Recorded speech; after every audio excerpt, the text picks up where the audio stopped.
بسم اللہ الرحمن الرحیم۔ نبی اکرم صلی اللہ علیہ وسلم کا ارشاد۔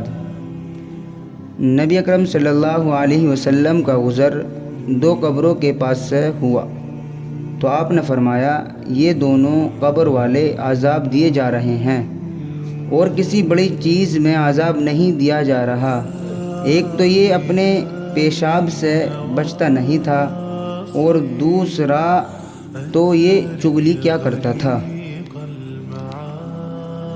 یہ میرے پیارے نبی صلی اللہ علیہ وسلم کی حدیث ہے، جس میں نبی اکرم صلی اللہ علیہ وسلم نے ارشاد فرمایا کہ ایک شخص ایسا تھا جس کو قبر میں عذاب دیا جا رہا تھا، وہ اپنے پیشاب کی چھینٹوں سے نہیں بچتا تھا۔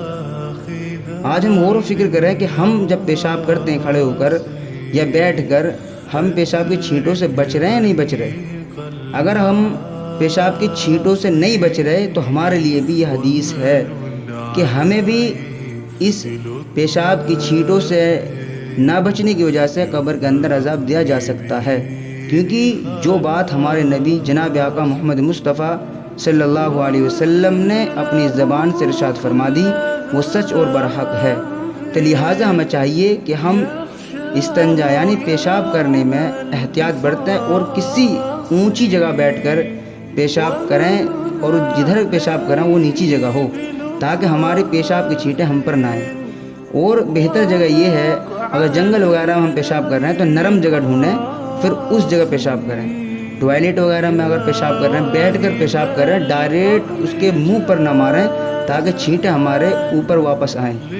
آہستہ آہستہ پیشاب کرنے کی کوشش کریں، کیونکہ اس سے دو فائدے ہیں۔ پہلا فائدہ تو یہ ہے، ہم حدیث کے عذاب سے بچ جائیں گے، یعنی جو حدیث میں عذاب بتایا گیا ہے، اور دوسری وجہ یہ ہے ہم پاک رہیں گے، ہمیں کپڑے بدلنے کی ضرورت نہیں پڑے گی۔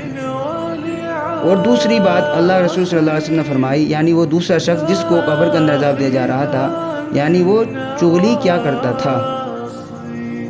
میرے پیارے بھائیو، بزرگوں، دوستو، چغل خور کے بارے میں اللہ رب العالمین نے قرآن مجید میں بھی ارشاد فرمایا ہے، أَن يَأْكُلَ لَحْمَ أَخِيهِ مَيْتًا فَكَرِهْتُمُوهُ وَاتَّقُوا اللَّهَ۔ اس لیے ہم لوگ چاہیے کہ ہم چغلی سے بچیں، باز آ جائیں۔ چغلی کرنا بہت بڑا گناہ ہے، ظاہر میں بڑا چھوٹا محسوس ہوتا ہے۔ کچھ لوگوں کی عادت بن جاتی ہے، جب تک کہ وہ کسی کی چغلی نہ کر لیں تو ان کا پیٹ میں درد سا رہتا ہے، ان کو اچھا نہیں لگتا، عادت سی بن جاتی ہے دوسروں کی چغلی کرتے پھرتے۔ اس لیے ہمیں ان سے بچنا چاہیے، کیونکہ میرے پیارے نبی نے فرمایا کہ دوسرے کو جو عذاب دیا جا رہا قبر کے اندر، وہ اس کو صرف چغلی کرنے کی وجہ سے دیا جا رہا ہے۔ میں نے ابھی جیسے قرآن مجید کی آیت پڑھی، أَن يَأْكُلَ لَحْمَ أَخِيهِ مَيْتًا فَكَرِهْتُمُوهُ وَاتَّقُوا اللَّهَ، کہ جو شخص کسی کی چغلی کرتا ہے وہ اپنے مرے ہوئے بھائی کا گوشت کھاتا ہے۔ پتہ ہی ہم میں سے کون ایسا ہے جو یہ چاہتا ہو اپنے بھائی کا گوشت کھائے؟ نہیں چاہ سکتا، چاہے کتنا بڑا دشمن بھی بھائی کیوں نہ ہو۔ وہ ایک تو زندہ، پھر اللہ نے مرا ہوا بھائی کہا کہ مردے کا یعنی مرے ہوئے بھائی کا گوشت کھاتا ہے جو چغلی کرتا ہے۔ تو میرے پیارے بھائیوں اور میری پیاری بہنیں، ہم اس چیز کو سن کر اگر ہم اس پر عمل نہیں کریں گے تو کون عمل کرے گا؟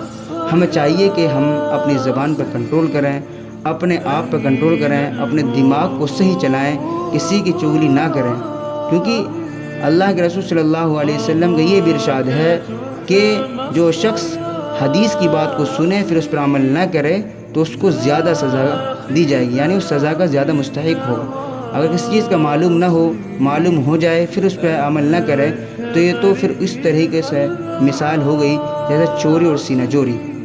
اس لیے ہم لوگوں کو چاہیے جو بعض حدیث کی بتائی جائے اس پر عمل پہلے خود کریں، پھر دوسروں کو اس پر عمل کرنے کی ترغیب دلائیں۔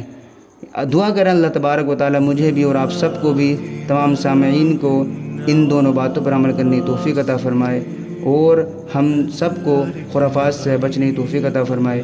اللہ رب العالمین سے دعا ہے کہ ہم لوگ صحیح طریقے سے اسلام کے مطابق، نبی اکرم صلی اللہ علیہ وسلم کی سنت کے مطابق اپنی زندگی گزاریں۔ السلام علیکم۔